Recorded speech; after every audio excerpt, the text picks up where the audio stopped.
ሰላም ጤና ይስጥልን። እግዚአብሔር ሰላምታ ይድረሳችሁ።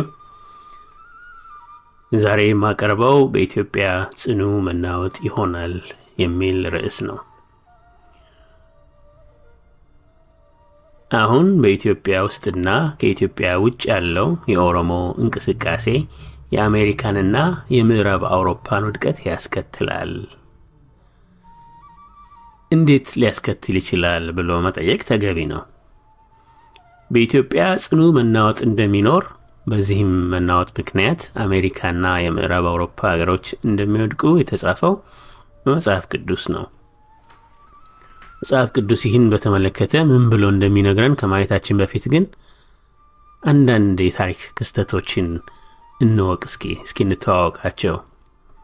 አንደኛ፣ የኦቶማን ኢምፓየር የወደቀው በኢትዮጵያ ላይ ጥፋት ካደረሰ በኋላ ነው። ሁለተኛ፣ የፖርቱጋል ኢምፓየር የወደቀው የኢትዮጵያን ሃይማኖት የመቀየር ሙከራ ካደረገ በኋላ ነበር። ሶስተኛ፣ የጣሊያን ገናና ዘመን፣ ጣሊያን ኃያል የነበረበት ዘመን የወደቀው ጣሊያን ኢትዮጵያን ከወረረ በኋላ ነበር።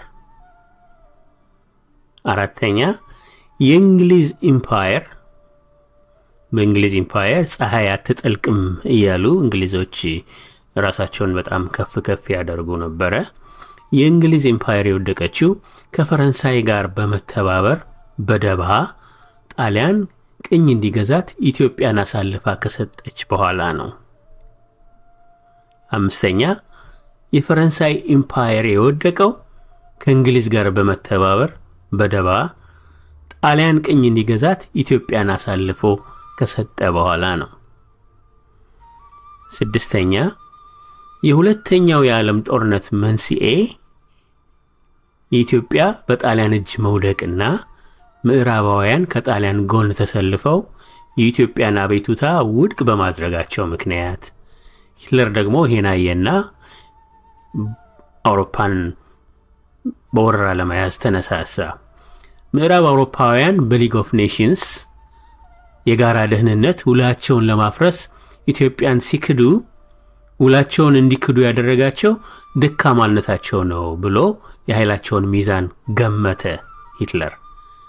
የኃይላቸውን ሚዛን በማወቁም አውሮፓን ለመውረር ተነሳ። ስለዚህ ሁለተኛው የዓለም ጦርነት መንስኤው ኢትዮጵያ ናት ማለት ነው። ሰባተኛ፣ መስከረም 1 ቀን 1994 ዓመተ ምህረት የኢትዮጵያ አዲስ ዓመት የእንቁጣጣሽ ዕለት ወይም በፈረንጆች አቆጣጠር ሴፕቴምበር 11 ቀን 2001 ዓመተ ምህረት በአሜሪካ ላይ የደረሰው ቅጣት አሜሪካ በኢትዮጵያ ላይ ላደረሰችው ጥፋት ማካካሻ ከእግዚአብሔር የተላከ ቅጣት ነው። በአሜሪካ ላይ ጥፋቱን ያደረሱት አሜሪካኖች ራሳቸው ኢትዮጵያን ለመበተን የተጎዳኟቸው አረቦች ነበሩ። ጥፋቱን ያደረሱት አሜሪካ በኢትዮጵያ ላይ የፈጸመችው ተንኮል ኢትዮጵያን በመገነጣጠል መውጫ መግቢያ በር ማሳጣት፣ ኢትዮጵያ የተዘጋችና ደህንነቷንም መጠበቅ የማትችል አገር እንድትሆን ማድረግ ነበረ። እንደዚህም አደረገች አሜሪካ። አረቦች በሴፕቴምበር 11 ቀን 2001 ዓመተ ምህረት በአውሮፓውያን አቆጣጠር በአሜሪካ ላይ ባደረሱት ጥቃት 361 የባህር በር ያላት አሜሪካ እንደ ኢትዮጵያ አንድም የባህር በር እንደሌላት ሀገር ሆነች። የባህር በሮቿን ለመጠበቅና የባህር ንግዷንም ለመጠበቅ በየቀኑ ህልቆ መሳፍርት የሌለው ሀብት በጥበቃ ላይ ማሰማራት ጀመረች። ከዛ ጊዜ ጀምሮ በየቀኑ ያለማቋረጥ ነው ያ ገንዘብ የሚፈሰው። በአየርም ቢሆን እንዲሁ የሀገር ውስጥ ደህንነት ወይም ሆምላንድ ሴኪሪቲ የሚባል ድርጅት በማቋቋም አሜሪካ ያላትን ሀብት በሙሉ በደህንነቷ ላይ ማባከን ጀመረች። ይህ መግቢያ መውጫ ከሌላቸው ሀገሮች እጣ የተለየ እጣ አይደለም። እንግዲህ እነዚህ 7 ነገሮች በታሪክ የተፈጸሙ በኢትዮጵያ ላይ በደረሰ ጥቃት ለዛ መልስ ተደርጎ ከእግዚአብሔር የተላኩ ቅጣቶች ናቸው። ይሄን እንግዲህ ማስታወስ ይኖርብናል። ይህን ካየን በኋላ ወደ ተነሳንበት ርዕስ እንመለስ። በኢትዮጵያ ጽኑ መናወጥ ለምን እንደሚኖርና በዚህም መናወጥ ምክንያት አሜሪካና የምዕራብ አውሮፓ ሀገሮች ለምን እንደሚወድቁ እንመልከት። በመጀመሪያ ኢትዮጵያ እንዴት ነበረች ብለን የኢትዮጵያ መልክዓ ምድርና ህዝቦቿ ቀደም ሲል ምን ይመስሉ ነበር ብለን እንመልከት። በታሪክ የኢትዮጵያ መልክዓ ምድር ብዙ ቦታዎችን ይጨምር ነበር። ብዙ አሁን ከኢትዮጵያ ውጭ የሆኑ ህዝቦችም ኢትዮጵያውያን ነበሩ። ለምሳሌ ሶማሊያ የኢትዮጵያ አካል ነበረች። ኬንያ የኢትዮጵያ አካል ነበረች። ጅቡቲ የኢትዮጵያ አካል ነበረች። ኤርትራ የኢትዮጵያ አካል ነበረች። የመን የኢትዮጵያ አካል ነበረች። ሱዳን የኢትዮጵያ አካል ነበረች። አሁን ግን ኢትዮጵያ እያነሰች እየተሸራረፈች ህዝቦቿም እየተበታተኑ መጡ። ማን አሳነሳት? ማን ሸራረፋት? ህዝቦቿንስ ማን በተናቸው? እንግዲህ ኢትዮጵያ የተሸራረፈችውና ያነሰችው በነ ፈረንሳይ፣ በነ እንግሊዝ፣ በነ ጣሊያን፣ በአረቦች እና ደግሞ በነ አሜሪካ ነበር ስትበታተን ስትሸረፍ የኖረችው። የመንን አረቦች ወሰዱ። ድሮ ጥንት ገና እስልምናን እንዳሰለጥኑ መጀመሪያ የወሰዱት ከኢትዮጵያ የመንን ነው። ያን ጊዜ እነ ግብፅን በወሰዱ ጊዜ ከአፍሪካ። ሱዳንን ደግሞ እንግሊዝና አረብ ነበሩ ከኢትዮጵያ የወሰዱ። ኬንያን ደግሞ እንግሊዝ ነው ከኢትዮጵያ ገንጥሎ የወሰደ ወይም ከኢትዮጵያ የለየ። ሶማሊያን ከኢትዮጵያ የለየ ደግሞ እንግሊዝና ጣሊያን ነበሩ። ጅቡቲን ደግሞ ከኢትዮጵያ የለየች ፈረንሳይ ነበረች። አሁን ጅቡቲ ለፈረንሳይ ምን ታደርግላታለች ብለን እንመልከት። ጅቡቲ ለፈረንሳይ የምትሰጠው ምንም ጥቅም የላትም። ጅቡቲ ከመሬቷ የሚበቅል እህል የለም፣ ከመሬቷ የሚወጣ የከርሰ ምድር ሀብት የለም፣ የተፈጥሮ ሀብት የላትም፣ ዛፎች የሉም፣ ምንም ነገር የለውም። ነገር ግን ጅቡቲን የምትፈልገው ፈረንሳይ ኢትዮጵያን ዘግታ ለመያዝ ነው። ኢትዮጵያን ለመዝጋት፣ የባህር በር እንዳይኖራት፣ መውጫ መግቢያ እንዳይኖራት ማድረግ ነው። ኢትዮጵያ የባህር በር እንዳይኖራት፣ መውጫ መግቢያ እንዳይኖራት ለፈረንሳይ ለምን አስፈለጋት ቢሉ አውሮፓውያን፣ ምዕራብ አውሮፓውያን በተለይ በሙሉ አንድ ልብ ሆነው ኢትዮጵያ በተለይ በመሃል አገር በሚኖረው ኢትዮጵያዊ ላይ በተለይም ክርስቲያን ነው በሚሉት ላይ አማራ የሚል ኮድ ኔም ይሰጡታል። እሱን ይፈሩታል፣ ይጠሉትማል። ክርስትናን ጠላታቸው ክርስትናን ነው። እሱን ለመዝጋት አፍ ለማፈን መጨረሻም ላይ ለማጥፋት እንዲችሉ ነው ይህን የሚያደርጉት። ከኢትዮጵያ ዙሪያዋን እየሸረፉ ኢትዮጵያን እየዘጓት፣ እያጠበቧት፣ እያሳነሷት የመጡበት ምክንያት ዋናው ምክንያት ይሄ ነው። የተፈጥሮ ሀብት ፍለጋ ነው። ግን ደግሞ ለነሱ ፍላጎት ከጀርባቸው ሆኖ ለሚገፋቸው ነገር የተፈጥሮ ሀብቱን በነፃ እንዲያገኙ፣ እንደገና ደግሞ ይሄን ደግሞ የተፈጥሮ ሀብት እንዳናገኝ ይቀናቀነናል። ወይም ደግሞ በኃይሉ የኢትዮጵያ ኃይል ክርስትና ነው፣ እምነት ነው፣ የእግዚአብሔር እምነት ነው፣ እሱ ያስቀረናል፣ ይገታናል ስለሚሉ ክርስትናን ከኢትዮጵያ ማጥፋት አለባቸው። ይህን ክርስትናም ይሸከማል ብለው የሚያስቡት አማራ የሚሉትን ህዝብ ስለሆነ አማራን ለማጥፋት ነው የሚመጡት። በኢትዮጵያ ዙሪያ ያሉትንም የሚያስነሷቸው አማራ ያሉ ነው። አማራ ክርስትና ለሚለው ቃል የኮድ ኔም ሆኖ ነው የሚያገለግለው። አማራ ሲሉ የውጭም የውስጥም ሰዎች አማራ ሲሉ ክርስትና ማለታቸው ነው በኮድ። እንግዲህ እነዚህ አገሮች ናቸው ኢትዮጵያን እየሸራረፉ ያሳነሷት የመጡት። አብዛኞቹ የምዕራብ አውሮፓ ሀገሮች ናቸው እና ደግሞ አረቦች ናቸው። እንደሚታወቀው እንደ ኢትዮጵያ አቆጣጠር በ1983 ዓመተ ምህረት እንደ ፈረንጆች አቆጣጠር ደግሞ በ1991 ዓመተ ምህረት ይህ ሰው የተፈጥሮ ልቡና በማይሸከመው ክፋት የአሜሪካ መንግስት የስለላ መረቡንና የገንዘብ ኃይሉን በመጠቀም አይሁድነን ከሚሉና ከአረቦች ጋር ኢትዮጵያን ለመበታተን ወጥመድን ሰራ። ኢትዮጵያን የሚበታትኑ ሰዎችን በገንዘብ ኃይል በምክርና በቁሳቁስ እየደገፈ ከኢትዮጵያ ውስጥ ኮትኩቶ አሳደገ። በስለላ መረብ ስራም ኢትዮጵያን የሚከላከሉ ኃይሎች አዳከመ። ከዛ በኋላ ኢትዮጵያን ከሁለት ከፈለ። ደግሞም ከሌሎች ሁሉ ለይቶ ኮትኩቶ ያሳደጋቸውን ታዛዦቹን በስልጣን ላይ ያስቀመጣቸው የአሜሪካ መንግስት ነው። እንግዲህ በኢትዮጵያ እሱ የሚፈልጋቸውን ኮትኩቶ ያሳደጋቸውን ኢትዮጵያን የሚከፍሉትን ኢትዮጵያን የሚበትኑትን በስልጣን ላይ ያስቀመጠ።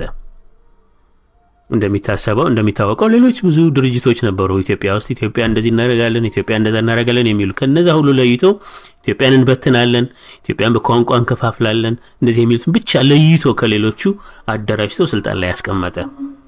እንደገና ካርታ ሰጠ። ኢትዮጵያን በቋንቋ እንድትከፋፈል በዛ መንገድ እንድትሄድ እንድትበታተን ለነዚህ በስልጣን ላይ ላስቀመጣቸው ሰዎች ካርታ ሰርቶ በዚህ ተዳደሩ ብሎ ሰጣቸው። የአሜሪካ መንግስት ዓላማ ተከፍላ የቀረችውን ኢትዮጵያም ማፈራረስ ስለነበረ በኢትዮጵያ በስልጣን ላይ ያስቀመጣቸውን ታዛዦቹን ኢትዮጵያን በቋንቋ ከፋፍለው እንዲገዙ ካዘዟቸው በኋላ ማበረታቻ አንድ ትውልድ እስኪያልፍ ድረስ በቋንቋ የማይግባባ ትውልድ እስኪፈጠር ድረስ ለ25 ዓመታት በድጎማ በገንዘብ ድጎማ እና በዚህ በስለላ መረብ እነዚህን ከስልጣን ላይ ያስቀመጧቸውን ሰዎች ሲከላከሏቸው ሲጠብቋቸው ቆዩ ለ25 ዓመት። አንድ ትውልድ ካለፈ በኋላ አሁን ኢትዮጵያ ውስጥ በቋንቋ የማይገናኝ የማይግባባ ትውልድ ተፈጠረ። እንግዲህ እነዚህ የአውሮፓ ፈረንጆች እና አረቦች አንድ ላይ ሆነው በኢትዮጵያ ያደረሱትን ተመልክተናል። መጽሐፍ ቅዱስ ደግሞ ቅዱሳን መጽሐፍት ምን እንደሚሉ እስኪ እንመልከት። ትንቢተ ሕዝቅኤል ምዕራፍ 38 እንዲህ ይላል። የእግዚአብሔርም ቃል ወደ እኔ እንዲህ ሲል መጣ።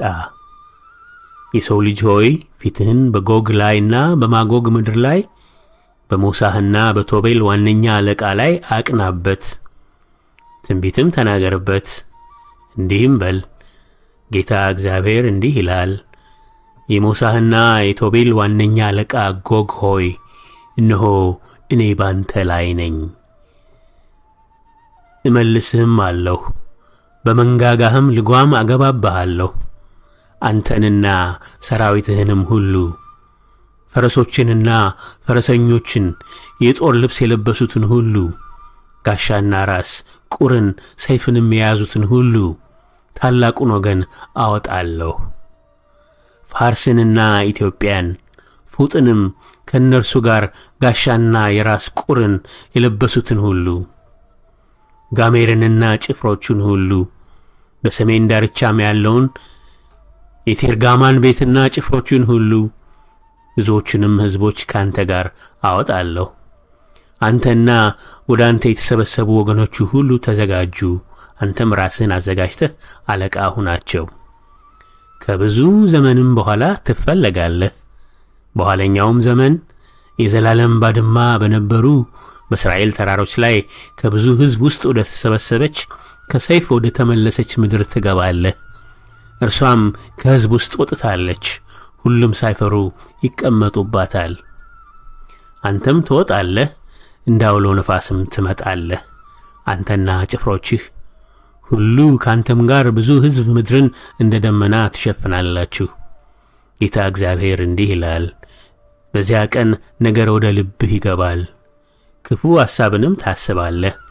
እንዲህም ትላለህ፣ ቅጥር ወደ ሌላቸው መንደሮች እወጣለሁ፣ ተዘለው ወደሚኖሩ ሁላቸው ሳይፈሩ ያለ ቅጥርና ያለ መወርወሪያ ያለ መዝጊያም ወደሚቀመጡ እገባለሁ።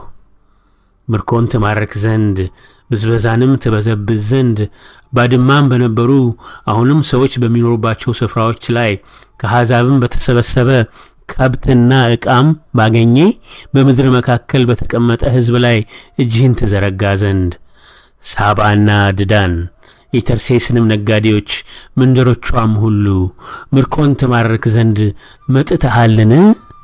ብዝበዛንስ ትበዘብዝ ዘንድ ብርንና ወርቅንስ ትወስድ ዘንድ ከብትንና ዕቃንስ ትወስድ ዘንድ እጅግስ ብዙ ምርኮ ትማርክ ዘንድ ወገንህን ሰብስበሃልን?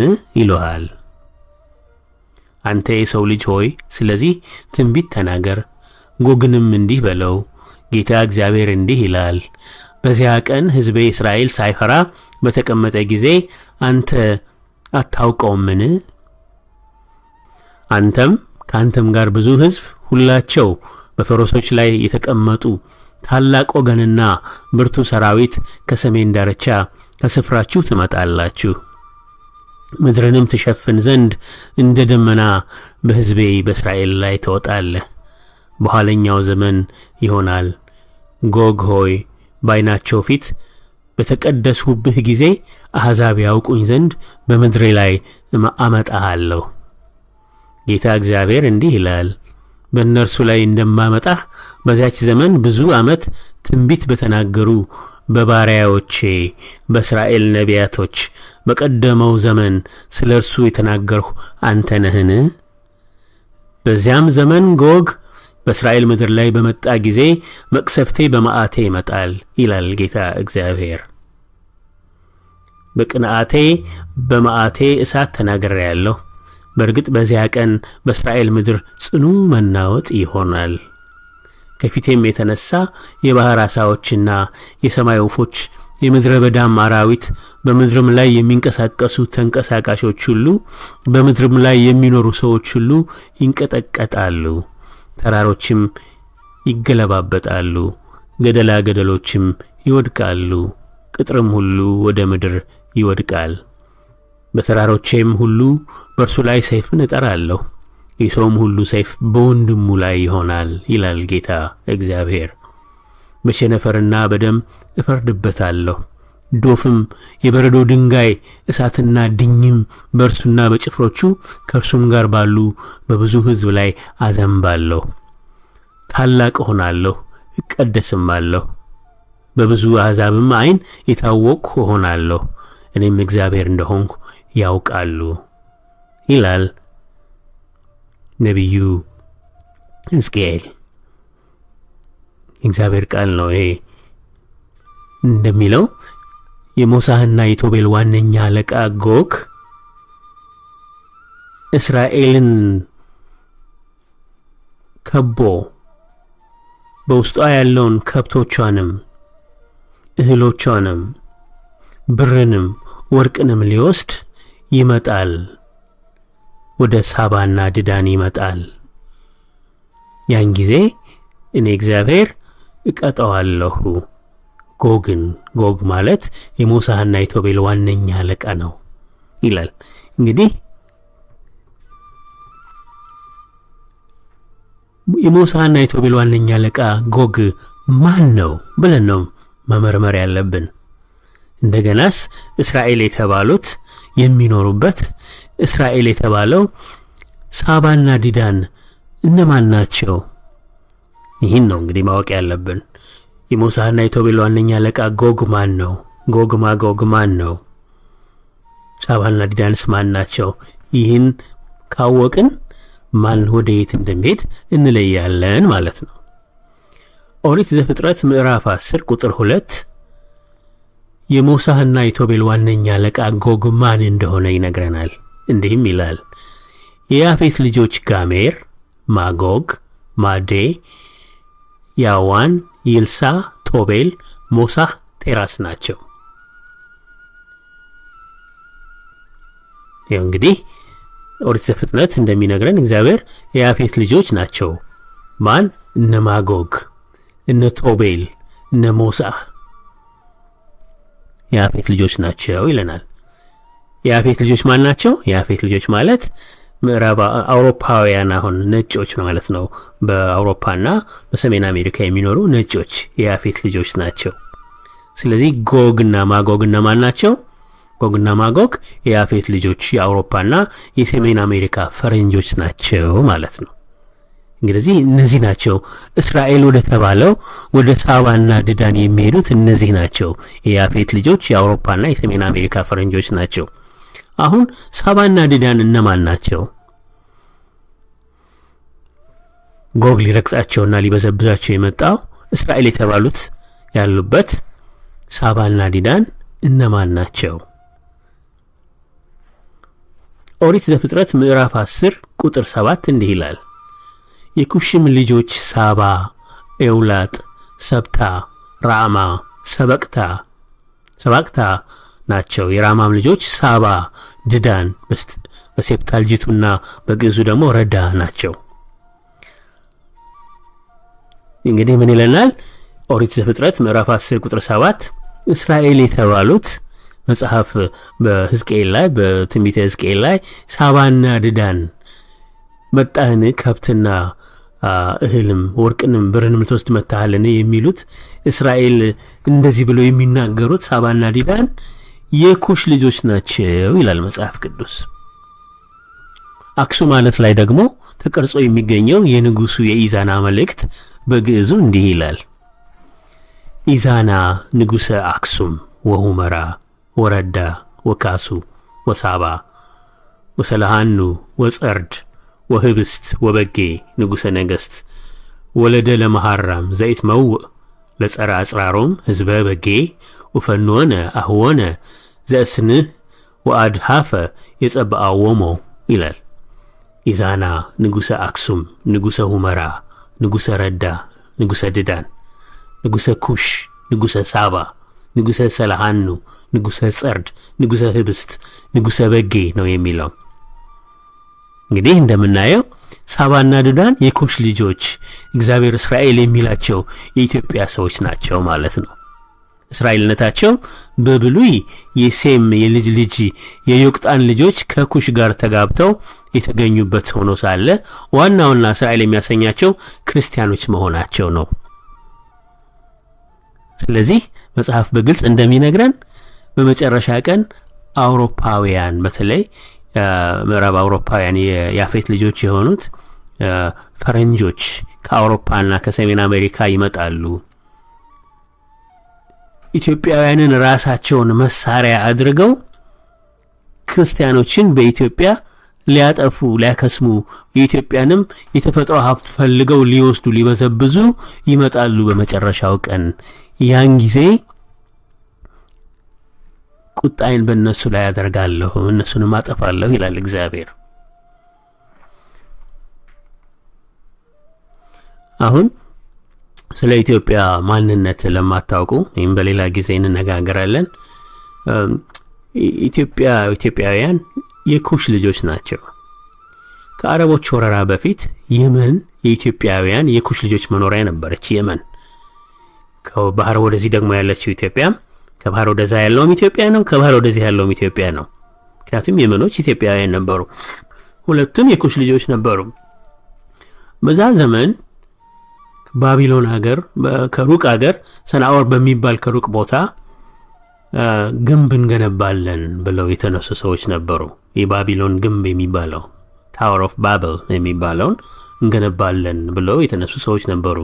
ከነሱ ውስጥ እንደዚህ አይነት የትዕቢት ግንብስ አንገነባም ብለው ከነሱ ተለይተው የመጡ ሰዎች፣ እነሱም የዮቅጣን ልጆች የሴም የልጅ ልጅ ነው ዮቅጣን። የሱ ልጆች ወደ የመንና ወደ ሰሜን ምስራቅ ኢትዮጵያ፣ ወደ ሰሜን ኢትዮጵያ፣ ወደ መካከለኛው ኢትዮጵያ መጡ። አንዳንድ ግዛቶች አሁን በኢትዮጵያም በየመንም የሚገኙ አሰርሞት፣ ሀደራ፣ አውዛል የሚባሉ አንዳንድ የጎሳና የሰፈር ስሞችም እስካሁን ድረስ አሉ። እነዚህ ሰዎች በሰናዖር የትንቢት ግንብ ይሰሩ ከነበሩ ሰዎች ተለይተው ነው የመጡት። የመጡትም የግዕዝን ቋንቋ ይዘው ነው የመጡት። እነዚህ ሰዎች መልካቸው እንደ ኩሽ ልጆች ፀያይም ጥቁሮች ናቸው። እነዚህ ሰዎች መጥተው ከኩሽ ልጆች ጋር ተጋቡ። አሁን የምናያቸው ኢትዮጵያውያን የነዚህ የዮቅጣን ልጆችና የኩሽ ልጆች የግቢ ውጤቶች ናቸው ማለት ነው። ይህን በሌላ ጊዜ በሰፊው እንነጋገራለን። አሁን ግን እንደምናየው የያፌት ልጅ የሆኑት ምዕራባውያን ነጮች በመጨረሻው ቀን ክርስቲያኖችንና በመልክዓ ምድራቸው ውስጥ ያሉትን ከብቶችን፣ እህልን፣ ወርቅን፣ ብርን ሁሉ የተፈጥሮ ሀብት ወይም ፈረንጆች ናቹራል ሪሶርስ የሚሉትን ፈልገው ይመጣሉ። ክርስቲያኖችንም ሊያጠፉ ልክ አሁን ኢትዮጵያን እንዳደረጉት ማለት ነው። አፍሪካን ከበቡ፣ መጨረሻ ላይ ኢትዮጵያን ነው ከቦ ያስቀሩት። ሊያጠፉት የሚፈልጉትን ክርስትናን ነው። አማራ በሚል ስም ሊያጠፉት የሚፈልጉት ክርስትናን ነው። ይሄ እንግዲህ በመጽሐፍ ተጽፎ እናያለን። አንዳንድ ቦታ እስራኤል ማለት እንደዚህ ናቸው። እዚህ ከአውሮፓ መጥተው አሁን እንትን የሰፈሩት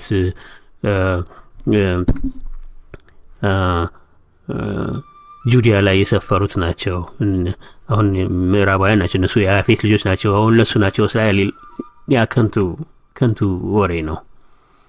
እስራኤል ማለት መጽሐፍ ቅዱስ በግልጽ ነው ያስቀመጠው። ምንም ጥያቄ የለውም። እስራኤል ማለት ማን እንደሆነ አስቀምጠውታል። እዚህ እነማን እንደሆኑ ከነመልካቸው፣ ከነዘራቸው፣ ከናሉበት ቦታ። እንደገና የሚወሩት ደግሞ ጎግ የሚባሉት እነማን እንደሆኑ ከነዘራቸው ከሚኖሩበት ቦታ በግልጽ አስቀምጠውታል። ስለዚህ አሁን ያለው ጦርነት በጎግ ማጎግና በእስራኤል መካከል ነው ማለት ነው። አሁን በኢትዮጵያም የምናየው በኢትዮጵያ ውስጥ በተለይ ከ1966 ዓመተ ምህረት የውስጥ ኃይሎችን ተጠቅመው እነዚህ የውጭ ኃይሎች ፈረንጆችና አረቦች በተለይ የምዕራብ አውሮፓ ሀገሮች በውስጥ አቀጣጥለው ክርስትናን የሚያጠፋ ነገር አቀጣጥለው በኢትዮጵያ አቆጣጠር ከየካቲት 1966 ዓመተ ምህረት ጀምሮ ያለው ዘመቻ በሙሉ እስካሁን ድረስ ክርስትናን የማጥፋት ዘመቻ ነው። በኢትዮጵያ ላይ የኦርቶዶክስ ተዋህዶ ቤተክርስቲያንን ክርስትናን የማጥፋት የክርስትና ምሰሶ የሆኑትን ነገሮች ሁሉ፣ የክርስትና ምልክቶችን ሁሉ፣ የክርስትና ባህልን፣ የክርስትና ፍቅርን፣ በወንድማማችነት መካከል ያለ ፍቅርን የማጥፋት ዘመቻ የጥላቻ ዘመን ነው። ከ1966 ዓመተ ምህረት ጀምሮ እስካሁን ያለው ከ1966 እስካሁን ድረስ ያለው ዘመን ይሄ 42 ዓመት ወንድም ወንድሙን የሚጠላበት፣ ወገን ወገንን የሚጠላበት፣ ሰው በመደብና በመደብ ተከፋፈለ ተብሎ አንድ መደብ በዝባዥ መደብ፣ ተበዝባዥ መደብ ተብሎ በጠላትነት ኢትዮጵያውያን በጠላትነት እንደገና በዝባዥ ብሔር ተበዝባዥ ብሔር ተብሎ ጎሳና ጎሳ በጠላትነት፣ ሰውና ሰው በጠላትነት፣ ቋንቋው ሁሉ በጠላትነት ላይ በጥላቻ ላይ የተመሰረተ ክፉ ትውልድ ነው የመጣው። ይሄን የፈጠሩት ምዕራባውያን መጥተው ነው። በመጽሐፍ እንደተነገረው ኢትዮጵያውያንን ራሳቸውን መሳሪያ አድርገው ይጠቀማሉ። ኢትዮጵያን ክርስትናን ከኢትዮጵያ ለማጥፋትና ክርስቲያኖችን ለማጥፋት በጠላትነት ወደ ላይ ስሙን ወደ ላይ አድርገው ይሄ ነው ጠላታችሁ፣ ምቱት፣ አፍርሱት የሚሉትም አማራ የሚባለው ነው። አማራም የክርስትና ኮድ ኔም ነው። ክርስትና እንዳይሉ በኮድ መጠቀም የፈለጉት አማራ ብለው ነው። ክርስትናን ለማጥፋት ኢትዮጵያን ለመበተን ኢትዮጵያውያን ለመበተን ይጠቀሙባቸዋል ይላል። አሁን በመፈጸም ላይ ያለው ይሄ በመጽሐፍ የተጻፈው ነው። ስለዚህ መጽሐፍ ቅዱስ በግልጽ የሚለው የአውሮፓ ሰዎች ብዝበዛን ለመበዝበዝ፣ ብርንና ወርቅን ለመውሰድ፣ ከብትንና ዕቃን ለመውሰድ፣ እጅግ ብዙ ምርኮን ለማግኘት አውሮፓውያን አንድ ሐሳብ ሆነው ድንበር ጠባቂ ወደ ሌለው ወገን ወደ አፍሪካ ይመጣሉ። ኢላማቸውንም በኢትዮጵያ ክርስቲያኖችና በቤተ ክርስቲያን ላይ ያነጣጥራሉ። የኢትዮጵያን ክርስቲያኖችና ቤተ ክርስቲያንን ለማጥቃትም ኢትዮጵያውያንን ራሳቸውን መሳሪያ አድርገው ይጠቀማሉ ነው የሚለው። እንግዲህ እስራኤል ማለት የኢትዮጵያ ቤተ ክርስቲያን ለመሆኗ ከላይተናል። ግን የበለጠ ማረጋገጫ ለሚፈልጉ ሰዎች ደግሞ አንድ ማረጋገጫ ደግሞ ሌላ ልስጥ። ይህም በመዝሙር 88 የተጻፈው ነው። እንዲህም ይላል፣ ከግብፅ የወይን ግንድ አመጣህ፣ አሕዛብን አባረህ፣ እርሷንም ተከልክ። በፊቷም ስፍራን አዘጋጀህ፣ ስሮቿንም ተከልክ፣ ምድርንም ሞላች። ጥላዋ ተራሮችን ከደነ፣ ጫፎቿም እንደ እግዚአብሔር ዝግባ ሆኑ። ቅርንጫፎቿንም እስከ ባህር፣ ቡቃያዋንም እስከ ወንዝ ዘረጋች። አጥሯን ለምን አፈረስክ? መንገድ አላፊም ሁሉ ይቀጥፋታል። የዱር እሪያ ረከሳት፣ የአገር አውሬም ተሰማራባት። የሰራዊት አምላክ ሆይ እንግዲህ ተመለስ፣ ከሰማይ ተመልከት፣ ይህችን የወይን ግንድ ጎብኝ። በሰው ልጅ ስላንተ ያጸናኸውን ቀኝህ የተከላትን አንሳ። በሳት ተቃጥላለች ተነቅላማለች፣ ከፊትህ ተግሳጽም የተነሳ ይጠፋሉ። ላንተ ባጸናኸው በሰው ልጅ ላይ በቀኝህ ሰው ላይ እጅህ ትሁን። ካንተም አንራቅ፣ አድነን፣ ስምህንም እንጠራለን። የሰራዊት አምላክ አቤቱ መልሰን፣ ፊትህንም አብራ፣ እኛም እንድናለን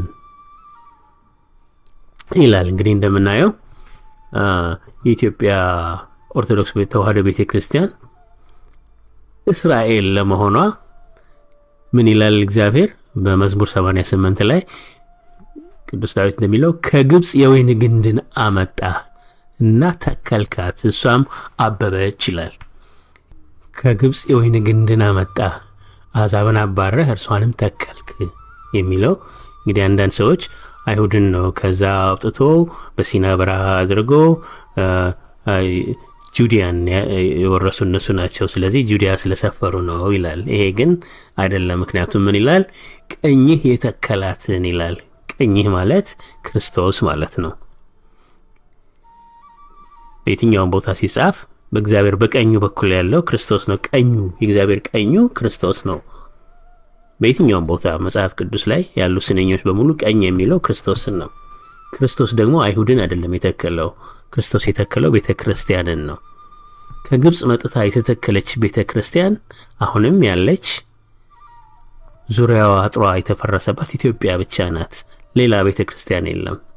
ኢትዮጵያ ቤተክርስቲያን ብቻ ናት ከግብጽ መጥታ የተተከለች። መጽሐፍ ደጋግሞ የሚያወራላት የኢትዮጵያ ኦርቶዶክስ ተዋሕዶ ቤተክርስቲያን ናት። አይሁድ ሊሆን አይችልም። ስለ ክርስትና ነው የሚያወራው፣ ስለ አይሁዳነት አይደለም እዚህ ላይ። ምክንያቱም በመጽሐፍ ቅዱስ ሁሉም ነገር ብሉይ ኪዳንም አዲስ ኪዳንም ስለ ክርስትና ነው፣ ስለ ክርስቶስ ነው፣ ስለ ሌላ ነገር አይደለም። ይህም የሚለው ቀኝ ነው የተከላት የሚለው ስለ ክርስትና ነው የሚያወራው። ስላለፈ ስለ አይሁድ ስለምን ነገር በትንቢት ውስጥ ሊኖር አይችልም። ሁሉም ነገር ስለ ክርስትና ነው። ሁሉም ነገር ስለ ክርስቶስ ነው በመጽሐፍ ቅዱስ ውስጥ። ስለዚህ ማረጋገጫ ሌላ ማረጋገጫ ይሄ ነው። ሌላ ብዙ ማረጋገጫ አለ። ለጊዜው ግን ለርዕሳችን ተስማሚ የሚሆነው ይሄ ነው። ለጊዜው ይሄ ማረጋገጫ ይብቃ። እንግዲህ እንዳየነው ኢትዮጵያን እነዚህ ኃይሎች ከላይ ያየናቸው ኃይሎች እየሸራረፉ እያሳነሷት ህዝቦቿንም እየበታተኑ መጡና መጨረሻ ላይ ያተኮሯት በመሃል ቦታ ሁሉንም አጥሯን ሁሉ አጥሯን አሳንሰው የባህር በሮቿንም ዘግተው ህዝቦቿንም በታትነው አሁን ያተኮሩት መሃል ላይ የሚኖር ክርስቲያኑን ነው። ለሱም የኮድ ኔም አላቸው። እሱም አማራ የሚል የኮድ ኔም ነው የሰጡት ክርስትናን ለማጥፋት ማለት ነው። አሁን ምን ይላል መጽሐፍ ቅዱስ በዳንኤል 12 ቁጥር 7 ከወንዙም በኋላ የነበረው በፍታም የለበሰው ሰው ቀኝና ግራ እጁን ወደ ሰማይ አንስቶ ለዘመንና ለዘመናት ለዘመንም እኩሌታ ነው የተቀደሰውም ህዝብ ኃይል መበተን በተጨረሰ ጊዜ ይህ ሁሉ ይፈጸማል ብሎ ለዘላለም ሕያው ሆኖ በሚኖረው ሲምል ሰማሁ አለ ነብዩ ዳንኤል። ይህ እነዚህ የቅዱሳን ኃይል ተበትኖ በተጨረሰ ጊዜ ያን ጊዜ መጨረሻ ይሆናል። እግዚአብሔር በጠላቶቹ ላይ ይነሳል ማለት ነው። እነዚህ መጥተው በሚወሩ ኢትዮጵያን በሚያሳንሱ ውስጧን በሚበጠብጡ ክርስትናን ማጥፋት በሚፈልጉ የተፈጥሮ ሀብቷን በሚሹ ላይ ይነሳል ያጠፋቸውማል ነው የሚለው ዳንኤል። እንግዲህ ቀደም ሲል እንዳየነው የአሜሪካ ፖሊሲ ኢትዮጵያን ማፈራረስ ስለሆነ አሜሪካ በስልጣን ላይ ያስቀመጠቻቸውን ታዛዦቿን ኢትዮጵያን በቋንቋ ከፋፍለው እንዲገዙ ያደረገችበት ዋናው ምክንያት ሌላ ኃይል ሳያስፈልግ ኢትዮጵያውያን በቋንቋ ተለያይተው እንዲበታተኑ ማድረግ ነበረ። ይህ መበታተን እንዲመጣም በቋንቋ የማይግባባ አንድ ትውልድ እስኪያልፍ አሜሪካኖች በኢትዮጵያ በስልጣን ላይ ያስቀመጡትን ታዛዣቸውን ሲደግሙትና ሲጠብቁት ኖረዋል። አሁን በኦሮሞዎች አካባቢ የሚታየው ጸረ ኢትዮጵያ የቋንቋን እንቅስቃሴ የዛ የአሜሪካ ደባ ውጤት ነው። ስለዚህ አሜሪካ ቀንበሯን በኢትዮጵያ ላይ እጅግ ስላከበደች የኢትዮጵያን ኃይልም በመሪነት ስለበተነች በመጽሐፍ እንደተጻፈው መጀመሪያ እሷ ትወድቃለች። አሜሪካ በልቧ በኢትዮጵያ ላይ የነበረኝን እቅድ አሟላሁ ያለች ዕለት ትወድቃለች። ስለዚህ ምን መደረግ አለበት? ምንድነው ማድረግ የሚቻለው? እንግዲህ አንዳንድ ነገሮችን ሁላችንም በየፊናችን ማድረግ እንችላለን። በመጀመሪያ ከእግዚአብሔር እምነት ለወጣችሁ፣ ከእግዚአብሔር እምነት ለራቃችሁ ወይም ኤቲስት ለሆናችሁ እስካሁን ድረስ የሰማችሁት ትንቢት የተነገረው የዛሬ 2600 እና የዛሬ 3000 ዓመት ነው። ያን ጊዜ የዛሬ 3000 እና የዛሬ 2600 ዓመት ብረት አልተጠፈጠፈም፣ መስታወት አልተሰራም፣ መንገድ አልተነጠፈም፣ መኪና አይሽከረከርም ነበር፣ የስልክ መስመር አልተዘረጋም፣ መድፍ አልተተኮሰም፣ በአየር ላይ ጉዞም አልታለመም። እንግዲህ በዛ ጊዜ ነው ከተማ የሚባለው ትንሽ መንደር የነበረ ጊዜ። ሰው በቀን 7 ኪሎ ሜትር እንኳን ተጉዞ መድረስ የማይችልበት ዘመን ነበር። እንግዲህ በዛ ጊዜ ነው በመጨረሻው ጊዜ ከምዕራብ የያፌት ልጆች የሚሆኑ ፈረንጆች ከምዕራብ ይመጡና አጥር ወደ ሌለው ወደማይጠበቀው በመሳሪያ በጦር ኃይል ወደማይጠበቀው ወደ አፍሪካ ይመጣሉ። አፍሪካንም በቅኝ ግዛት ይይዛሉ። ፈልገው የሚመጡትም ጥሬ ሀብትን ነው፣ ከብትን ነው፣ እህልን፣ አዝመራን፣ ብርን፣ ወርቅን፣ በከርሰ ምድር ውስጥ የሚገኝ ንጥረ ነገርን፣ በከርሰ ምድር ውስጥ የሚገኝ ሀብትን ፈልገው ነው የሚመጡት ይላል። በዘመኑ አነጋገር ናቹራል ሪሶርስ ፈልገው ነው የሚመጡት ይላል። የዛሬ 2600 ዓመት ነው የተነገረው። ያን ጊዜ የያፌት ልጆች ምን ነበሩ? የያፌት ልጆች ምንም አልነበራቸውም። ያን ጊዜ ዘላኖች ነበሩ፣ በመንገድ የሚኖሩ እንደውም አሳ እንኳን አጥምደው መብላት የማይችሉ ሰዎች ነበሩ። እነሱ ግን በመጨረሻ ዘመን በሳይንስና በዕደ ጥበብ ይራቀቃሉ፣ ዓለምን ይቆጣጠራሉ። በሳይንስና በዕደ ጥበብ ከመራቀቃቸው የተነሳ ዓለምን ይበክሏታል። የሳይንስ ውጤቶች በሆኑ ነገሮች ዓለም ትበረዛለች፣ በዘመኑ አነጋገር ፖሊትድ ትሆናለች ብለው የተናገሩት የዛሬ 2600 ዓመት ነው። እንግዲህ ሰው ይህን እያየ አይ እግዚአብሔር የለም፣ እግዚአብሔርን መቼ አየሁትና መቼ ጨበጥኩትና መቼ ሰማሁትና መቼ ባይኔ በብሌኑ አየሁትና ማለት ሞኝነት ነው። ሞኝ አትሁኑ። ሞኝ ነው እግዚአብሔር የለም የሚለው። ምክንያቱም እንኳን የዛሬ 2600 ዓመት አሁን የሚሆነውን ነገር መንገር ይቅርና ከአንድ ሰዓት በኋላ ሰው ምን እንደሚሆን አያውቅም። የዘመኑ የተራቀቀው የአየር ትንበያ ነገ ይዝነብ አይዝነብ አያውቅም፣ ግምት ነው የሚሰጠው። እና ደግሞ ምዕራባውያን ይሄ ተጠራጣሪ ሁኑ ብለው የሚያስተምሩት ትምህርት ስኬፕቲካል ሁኑ የሚሉት የነሱ ፍልስፍና ነው። የተነገረው ትንቢት በእነሱ ላይ ስለሆነ እኛ ያን ትንቢት እንዳናምን ነው ስኬፕቲካል ሁኑ ወይም ተጠራጣሪ ሁኑ ብለው የሚያስተምሩ በፍልስፍናቸው ውስጥ በሳይንሳቸው ውስጥ ስኬፕቲካል መሆን ነው ትልቁ ነገር ብለው የሚያስተምሩ። በእነሱ ላይ የተነገረውን እንዳናውቅ እንዳንቀበል የእነሱ ተገዥ እንድንሆን ነው። ኢትዮጵያዊ በተለይ ይህን ማወቅ አለበት። ስለዚህ አለማመን ሞኝነት ነው። ከእግዚአብሔር መንገድ የወጣችሁ ወደ እግዚአብሔር ተመለሱ ለማለት ነው አንደኛ። ሁለተኛ ደግሞ በእስልምና እምነት ያላችሁ ሰዎች የዛሬ 1400 ዓመት መሐመድ ሃይማኖትን ሊያስፋፋ በተነሳ ጊዜ የእሱ ጎሳ የነበሩት የቁሬሽ ወገኖች ተነስተው ሊያጠፉት መጡ። እሱና ተከታዮቹን አሳደዷቸው። በዚህ ጊዜ ተከታዮቹን ወደ ኢትዮጵያ ሄዱ፣ በዛ ፍርድን አስተካክለው የሚፈርድ እውነተኛ ንጉሥ አለና እሱ ያስጠጋችኋል ብሎ ላካቸው። ወደ ኢትዮጵያም መጡ። ንጉሠ ነገሥቱም ተቀበሏቸው። እናንተ ክርስቶስን ታውቁታላችሁ አሏቸው። እነሱም ኢየሱስን እናውቀዋለን፣ ኢሳ እንለዋለን። ማርያምንስ ታውቁታላችሁ አሏቸው። አዎ ማርያምን እናውቃታለን፣ የኢየሱስ እናት ናት አሉ። በድንግልና የወለደችው ነው አሉ። አሁን የቁሬሽ ወገኖች መጡና ንጉሡን እነዚህ ሰዎች አጥፊዎች ናቸው፣ እናንተንም ይረብሿችኋል፣ እኛ ወስደን እንግደላቸው ስጡን አለው። ንጉሡም አይ እነዚህማ የእኔ ጥገኞች ናቸው፣ መጥተዋል፣ እምነት ያላቸው ሰዎች ናቸው፣ እነሱን አሳልፌ ለእናንተ አልሰጥም አሉ ንጉሡ። ለእነዚህ ለተሰደዱት ሰዎች ደግሞ መጠለያ እና ቦታ ማረፊያ ሰጧቸው።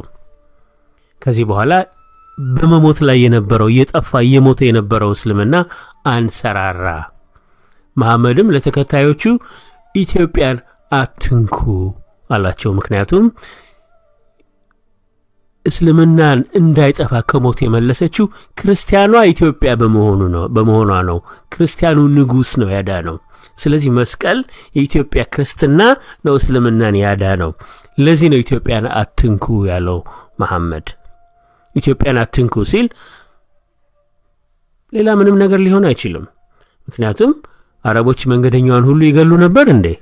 ስለዚህ ሁሉንም ነገር ግደሉ፣ ግን ኢትዮጵያውያንን አትግደሉ ማለት አይደለም።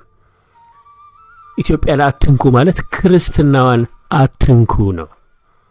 ስለዚህ በኦሮሞ እንቅስቃሴ ውስጥም ሆናችሁ እኛ ኦሮሞ ነጻ ልናወጣ ነው የምትሉም፣ ሶማሌን ነጻ ልናወጣ ነው የምትሉን፣ ምንም የምትሉን በኢትዮጵያ በክርስትናዋ ላይ እጃችሁን አታንሱ። ምክንያቱም ኢትዮጵያን ክርስትና አትንኩ ተብላችሁ ታዛችኋልና በምታምኑት ሰው በራሱ። ስለዚህ ለእስልምና ስትሉ እንኳን ኢትዮጵያ ክርስትና ልታጥፉ ብትሞክሩ እስልምና ራሱ ይቃወማቸዋል። እስልምናችሁን ራሱን አፍርሳችሁታልና ትእዛዙን በመሻር። ስለዚህ እኛ ሙስሊሞች ነን እና ክርስትናን አንፈልግ፣ ኢትዮጵያ ክርስቲያን ሆናን የኖረችው ጠላታችን ናት ብትሉ ራሳችሁን ክዳችሁታል፣ እስልምናችሁን ጥላችሁታል ማለት ነው። መሐመድ የሚያስጠነቅቀው ለዚህ ነው። ኢትዮጵያን ክርስትናዋን ጠብቁ ነው ያለው። እንግዲህ እስላሞች ማድረግ ያለባቸው ይሄን ነው። የኢትዮጵያ ክርስትናን መጠበቅ ኃላፊነት አለባችሁ እናንተ፣ በታሪክ መሐመድ አዟልና። ሶስተኛ ደግሞ ከኦርቶዶክስ ተዋህዶ ለወጣችሁ፣ ሌላ እምነት ውስጥ ለገባችሁ፣ እንግዲህ በትንቢት በመጽሐፍ ቅዱስ ቃል እንደምታዩት የተመረጠችው ተዋህዶ ናት። በብዙ ስንኝ፣ በብዙ ቦታ፣ ባንድ አይደለም፣ በብዙ ቦታ ኢትዮጵያን ብቻ የሚጠቅሰው አይደለም። ስሟን ኢትዮጵያ እያለ የሚጠቅሰው አይደለም፣ እሱ አይደለም። ሌላው በብዙ ነገር ቅድም በመዝሙር 80 ቁጥር 8 ላይ እንዳነበብነው አይነት በሌላ በብዙ ቦታ አለ። ኢትዮጵያ ኦርቶዶክስ ተዋህዶ የተመረጠችው ሃይማኖት እንደሆነች መጽሐፍ ቅዱስ ያረጋግጣል። ስለዚህ እንቁዋን ነገር ትታችሁ፣ የራሳቸውን የሆነውን እንቁ ትታችሁ ሌላ መዳብ ፍለጋ አትሄዱ። ወደ ተቀደመችው መንገድ ወደ ኦርቶዶክስ ተዋህዶ ተመለሱ። ከዛ ሌላ በመጨረሻ ደግሞ ፖለቲከኞች፣ በተለይ በውጭ ሀገር ያላችሁ የፖለቲካ ስራን የምትሰሩ በኢትዮጵያ ያለውን በስልጣን ላይ ያለው መንገድ አስወግዱልን እያላችሁ በተለይ በዋይት ሃውስ እዚህ አሜሪካ፣ ደግሞ በእንግሊዝ ሀገር በበኪንግሃም ፓላስ በሚባለው በእነዚህ በምዕራባውያን የመንግስት ቤተ መንግስቶች አካባቢ እየሄዳችሁ እባካችሁ በኢትዮጵያ ያለውን መንግስት አወርዱልን፣ በሱ ምትክ እኛን አድርጉን፣ እኛ እንሻላችኋለን የምትሉት አቀራረባችሁ ትክክል አይደለም። ምክንያቱም በኢትዮጵያ ያለውን ፍርድን የሚያጓድለውን ሰውን ኢትዮጵያውያንን በቋንቋ ለያይቶ የሚያባላውን የሚያገዳድለውን አሁን ኢትዮጵያን ወደ ጥፋት የሚያመራውን ስልጣን ላይ ያስቀመጡት እነሱ ራሳቸው ናቸው። ሳያውቁ ሳይሆን ሆን ብለው ኢትዮጵያን ለማፈራረስ ነው ያስቀመጡት። ስለዚህ እነሱን ራሳቸውን ሄዳችሁ እባካችሁ ይሄን አወርዱልን በምትኩ እኛን አድርጉን ማለት ሞኝነት ነው። ማለት ያለባችሁ ፊት ለፊት ሄዳችሁ እናንተ ኢትዮጵያን ልታፈርሱ ነው፣ በክፋት ልታፈርሱ ስለሆነ ይህን ማፍረሳቸውን ተውን፣ አትንኩ፣ በመጽሐፍ ተጽፏል። ኢትዮጵያን ከነካችሁ ነው። በተለይ ለዜጎቻቸው አሜሪካም ያላችሁ ለአሜሪካኖች ለራሳቸው የአሜሪካ መንግስት በስለላ ድርጅቱ ሲአይኤ በሚባለው በስለላ ድርጅቱ ኢትዮጵያን እያፈራረሰብን ነው፣ ኢትዮጵያን የማፈራረስ መንግስት እያስቀመጠ ነው። ሪጂም ቼንጅ በሚባለው የአሜሪካ ኢንትረስት የሚሉት የአሜሪካ ኢንትረስት ፖሊሲው ኢትዮጵያን ማፈራረስ ነው። ይሄ ሰይጣናዊ ፖሊሲ ነው። ይህን ነገር ጣሉ፣ ይህን ነገር አስወግዱ ብሎ መንገድ ነው የሚያዋጣው መንገድ። ይሄ ለማን ለኢትዮጵያ ብቻ ሳይሆን ለራሳቸውም ከጥፋት እንዲድኑ ነው። ምክንያቱም በኢትዮጵያ ላይ እጁን ያነሳ መውደቁ አይቀርምና ምዕራባውያን አሜሪካም ሆነ እንግሊዝም ሆነ እነዚህ ሀያልን የሚሉ ሀገሮች ራሳቸው እንዲድኑ ከፈለጉ ከኢትዮጵያ እጃቸውን ማንሳት አለባቸው። ስለዚህ ይሄን ለነሱ ማድረስ መንገር ያስፈልጋል። እንግዲህ ከብዙ በጥቂቱ አሁን የሚመጣውን ነገር ማስቀረት አይቻልም፣ ግን ለመቀነስ ቀኑን እንዲያሳጥረው እግዚአብሔር ደግሞ በምህረት እንዲያሳልፈው ለማድረግ እነዚህን ነገሮች ማድረግ ይሻላል፣ ጥሩ ነው ብዬ አምናለሁ። እነዚህን ነገሮች ማድረግ አሁን የእግዚአብሔር ምህረት እንዲኖር ማስቀረት አይቻልም። እግዚአብሔር በትንቢት የተነገረውን ነገር አይሆንም ማለት አይቻልም፣ ግን ቀኑ እንዲያጥር ማድረግ ይቻላል። ለወዳጅም ለጠላትም ምህረቱን እንዲያወርድ እግዚአብሔር እንዲራራ ማድረግ ይቻላል። ስለዚህ ሁላችንም መጸለይ ያለብን፣ እግዚአብሔርን መለመን አለብን። እንግዲህ እኔ መልእክት ይሄ ነው። ስላዳመጣችሁኝ እግዚአብሔር ይስጥልኝ። ሰላም ጤና ይስጥልኝ። እግዚአብሔር ሰላምታ ይድረሳችሁ። ባለፈው በኢትዮጵያ ጽኑ መናወጥ ይሆናል በሚል ርዕስ ስለ ኢትዮጵያ ጉዳይ አቅርቤ ነበር። አሁን ደግሞ ከዛ የሚቀጥል ከምንጫችን የሚፈልቀውን የራሳችን ውሃ እንጠጣ የሚል ስለ ኢትዮጵያ ጉዳይ ሐሳብ አቀርባለሁ። አንዳንድ ሰዎች ኢትዮጵያ ሁልጊዜ ስትራብ የኖረች ሀገር ይመስላቸዋል። ተሳስተዋል። ጥንት ኢትዮጵያ በጣም ውብ የሆነች ህዝቦቿም ጠግበው የሚያድሩ እውነተኛ ደስታ የሞላባት ሀገር ነበረች። ለዚህም ብዙ ማስረጃዎች አሉ። ለራስ ሲኮርሱ አያሳንሱ እንደሚሉት እንዳይሆን በውስጥ ያሉ ማስረጃዎችን ትተን የውጭ ሀገር ሰዎች ጥንት በኢትዮጵያ ምን አዩ ብለን ብንመረምር እውነቱን እንረዳለን። የዛሬ 1500 ዓመት በዓለም ላይ ከነበሩ 4 የበለጸጉ ሀገሮች አንዷ ኢትዮጵያ ነበረች። የብልጽግናዋ መሰረት ክርስትና ነበር። ይህም በብዙ ቦታዎች ተጽፎ ይገኛል። ሰር ፍራንሲስ ቦንሄድ የተባለው እንግሊዛዊ የክርስትናን ታሪክ ከመረመረ በኋላ የአፍሪካው ተጓዥ ጄምስ ብሩስ በሚለው መጽሐፍ በ1830 ዓመተ ምህረት በፈረንጆች አቆጣጠር እንዲህ ብሎ ጻፈ። የክርስትና ሃይማኖት ዘሯ በአቢሲኒያ ተራሮች እንዳገኘችው አፈር ለቡቃያዋ ተስማሚ የሆነ መሬት በሌላ ቦታ አግኝታ አታውቅም አለ። ጨምሮም እንዲህ አለ።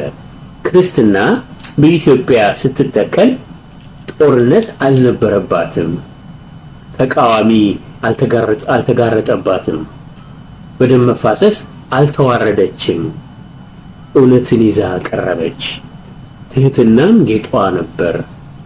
ክርስትና በኢትዮጵያ ባህል ተዋበች። የኢትዮጵያ ሰዎችን ሰላም በሞላበት ትህትና እጅ ለእጅ ተያይዘው ከሷ ጋር ነጎዱ፣ እግዚአብሔርን አመሰገኑት፣ ፍቅርንም ለዓለም ሰዎች አወጁ አለ። ሌላም ሰው በ1894 ዓመተ ምህረት በፈረንጆች አቆጣጠር የተወለዱት ሃንስ ቤሪ የተባሉት የታሪክ ጸሐፊ የአፍሪካ ታሪክ ደብተር በሚለው ስራቸው እንዲህ ብለው አሰፈሩ። የኢትዮጵያ ሰዎች ክርስትናን ሲያገኙ ተጠምቶ እንደቆየና ከሰማይ ዝናምን እንዳገኘ መሬት ሆኑ አሉ። እንግዲህ የእነዚህን ሰዎች ምስክርነት እንያዝና ጌታችን መድኃኒታችን ኢየሱስ ክርስቶስ የክርስትናን ዘር በተመለከተ በምሳሌ የተናገረውን እንመልከት። መድኃኒታችን ኢየሱስ ክርስቶስ ከቤት ወጥቶ በባህር አጠገብ በታንኳው ገብቶ እስኪቀመጥ ድረስ ብዙ ሰዎች ወደ እርሱ ይሰበሰቡ ነበር።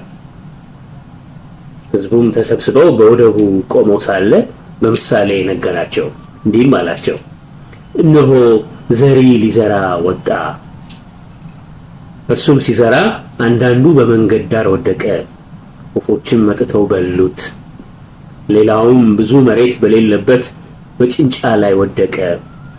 ጥልቅ መሬትም ስላልነበረው ወዲያው በቀለ። ፀሐይ በወጣ ጊዜ ግን ጠወለገ፣ ስርም ስላልነበረው ደረቀ። ሌላውም በእሾህ መካከል ወደቀ፣ እሾህም ወጣና አነቀው። ሌላውም በመልካም መሬት ወደቀ፣ አንዱም 100 አንዱም 60 አንዱም 30 ፍሬ ሰጠ አለ ጌታችን መድኃኒታችን ኢየሱስ ክርስቶስ። የሚሰማ ጆሮ ያለው ይስማ አለ።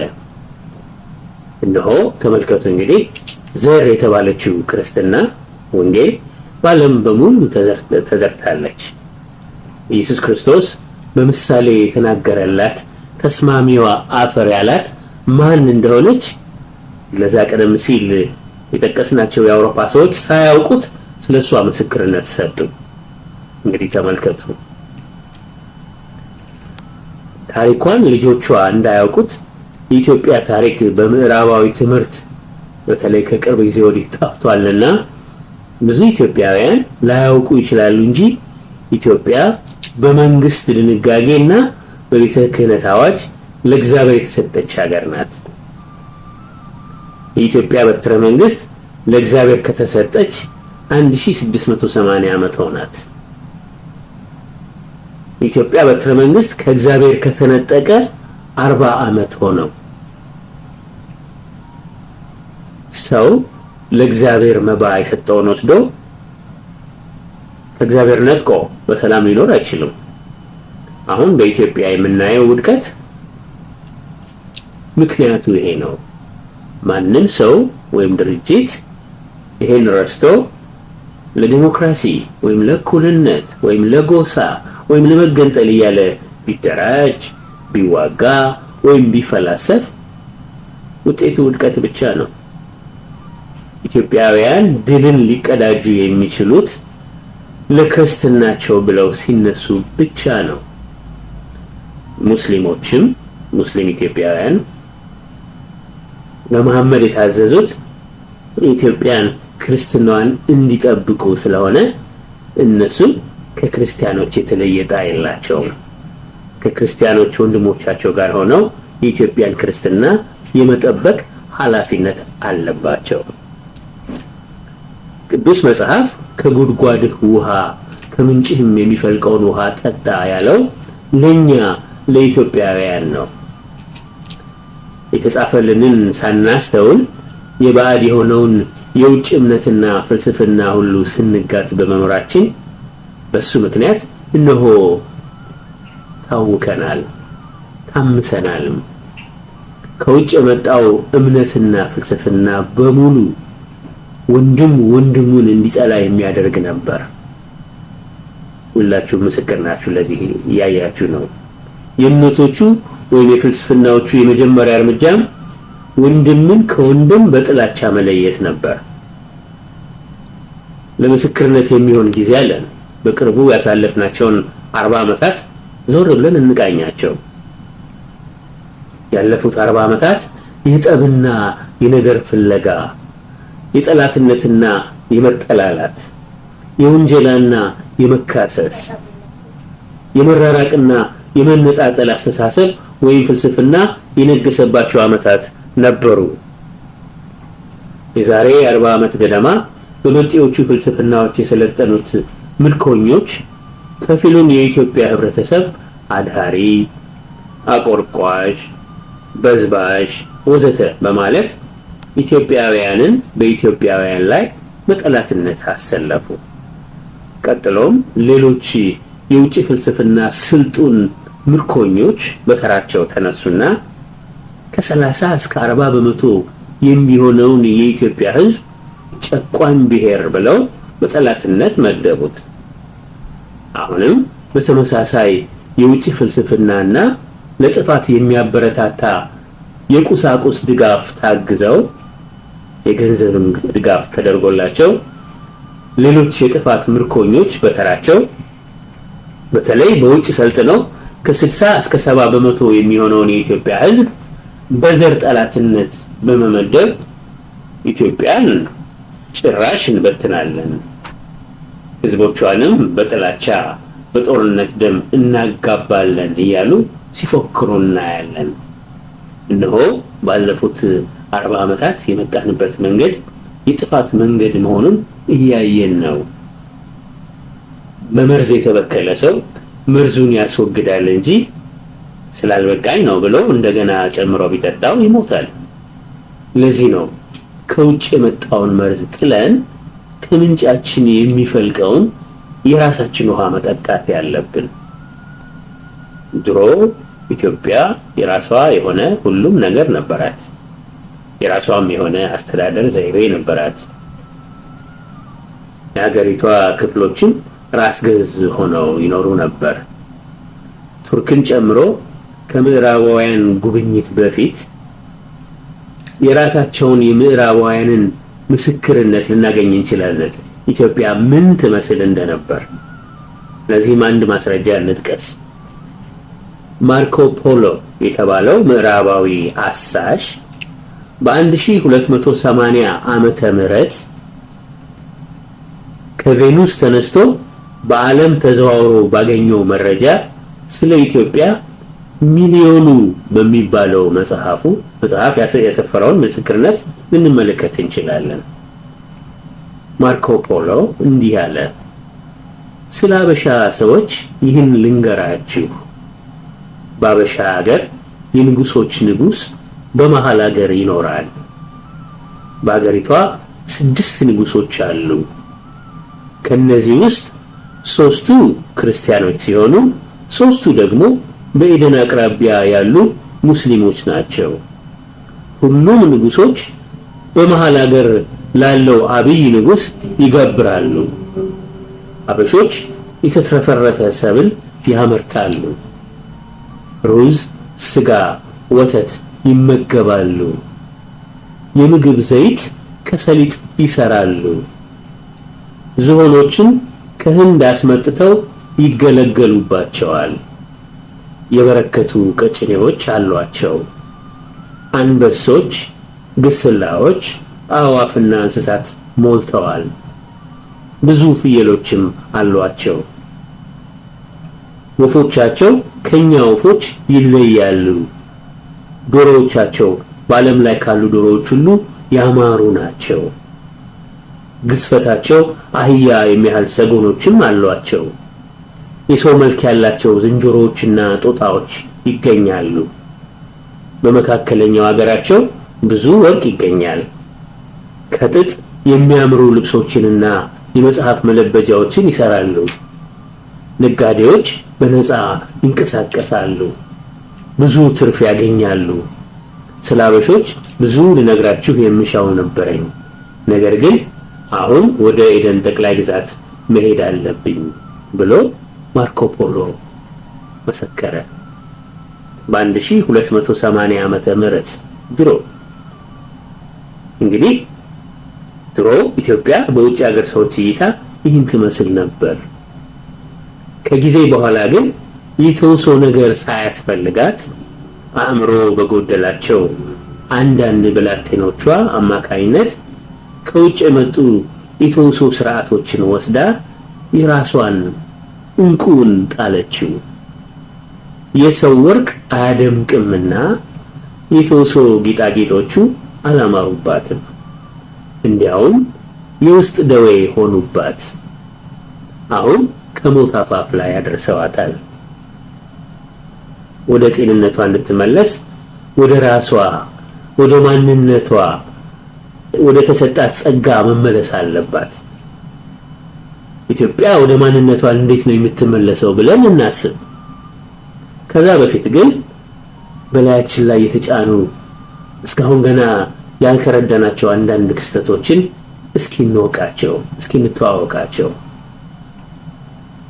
አንዳንድ ማወቅ ያሉብን ነገሮች አሉ።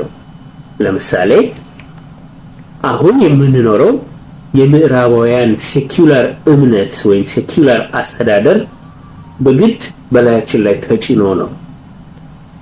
ሴኩላር አስተዳደር ማለት አምላክ የለሽ ስርዓት ማለት ነው። አንዳንድ ሰዎች እንደሚያስቡት ሴኩላር አስተዳደር ማለት ሁሉንም እምነት እኩል የሚያይ አስተዳደር ማለት አይደለም። አምላክ የለሽነት ራሱ እምነት ነው። መተሳሰብ፣ ፍቅርና ግብረገብነት የሌለበት እምነት የለሽ ስርዓት ማለት ነው። ይሄ አንድ ማወቅ ያለብን ነገር ነው። ሌላው ደግሞ ማወቅ ያለብን በኢትዮጵያ ውስጥ በውጭ ኃይሎች ቀጣሪነት እንታገላለን የሚሉ ነፃ አውጪ ግንባሮች፣ ለምሳሌ ኤርትራ ነፃ አውጪ ግንባር ሲባል የነበረው፣ ትግራይ ነፃ አውጪ ግንባር፣ ኦሮሞ ነፃ አውጪ ግንባር ወዘተ የሚባሉት የሚታገሉት ምን ለማድረግ ነው ብላችሁ ብትመረምሩ ዓላማቸው ወደ ተግባር ሲተረጎም ምን ማለት ነው? ከቦረና ወደ ሲዳሞ አንድ ኢትዮጵያዊ ከቦረና ወደ ሲዳሞ መሄድ እንዳይችል ቪዛ አመልክቶ ለምኖ ጠይቆ በቪዛ ለተወሰነ ጊዜ ብቻ በቪዛ እንዲሄድ ከቦረና ወደ ሲዳሞ መሄድ ይፈልግ ቪዛ እንዲጠይቅ ማለት ነው። ወይም ከመቀሌ ወደ ጎንደር በቪዛ እንዲሄድ ማለት ነው። ወይም ከአስመራ ወደ መቀሌ ለመሄድ ቪዛ እንዲያስፈልገው ማለት ነው። እነዚህ የነፃ አውጪ ግንባር የሚባሉት የነፃ አውጪ ሳይሆን ወደ ባርነት ወደ እስር ቤት የሚቀይሩ ማለት ነው። የትልቁ ነፃነት ኢትዮጵያ የምትባል ሀገር ትልቅ ሀገር ብዙ ነገር በውስጡ ያለ የተሟላች ሀገር ያ በዛ በእግዚአብሔር በሰጣቸው ጸጋ መደሰት ሲችሉ ራሳቸውን ማጠር ማለት ሰውን ማጠር እነሱ እንኳን ሳይሆን በሰው የተቀጠሩ ጥቂት ሰዎች ናቸው ሌላውን አሳስተው ገደል ውስጥ የሚጨምሩ። ስለዚህ ነፃ አውጪ ግንባር ነፃ አውጪ እንደዚህ የራስን ዕድል በራስ መወሰን ነፃ መውጣት መገንጠል የሚባለው ነገር ምን እንደማለት ነው? አንድን ሰው በአጥር እንደመከለል ቪዛ ከአንድ ከተማ ወደ ሌላ ለመሄድ ቪዛ እንዲያስፈልገው ማድረግ ነው። ይሄ ትልቅ ውድቀት መሆኑን ማወቅ አለብን። ብዙዎቻችን አናውቀውም። ይሄ ሌላው ማወቅ ያለብን ኢትዮጵያን ከረሃብ የሚያላቅቅ በአፄ ኃይለ ሥላሴ ዘመን የተጠና በደርግ ጊዜ በጎጃም ክፍለ ሀገር የተጀመረ የጣና በለስ ፕሮጀክት የሚባል የመስኖ እና የእርሻ ምርት ስራ ነበረ። የጣና በለስ ፕሮጀክት ኢትዮጵያን በሙሉ ሊመግብ የሚችል ፕሮጀክት ነበር። በጣና በለስ ፕሮጀክት የትግራይና የኤርትራ ሕዝብ ሳይራብ ለዘላለም ሲመገብ ይኖር ነበር ያ ፕሮጀክት ያልቅ ኖሮ። ነገር ግን የትግራይ ነፃ አውጪ ግንባር የሚባለው ህወሓትና የኤርትራ ነፃ አውጪ ግንባር የሚባሉት በውጭ ሀገር ኃይሎች ደጋፊነት ስልጣን ላይ ከወጡ በኋላ ይህን ሁሉንም ሊመግብ የሚችል ፕሮጀክት ሄደው አፈረሱት። ለምን አፈረሱት?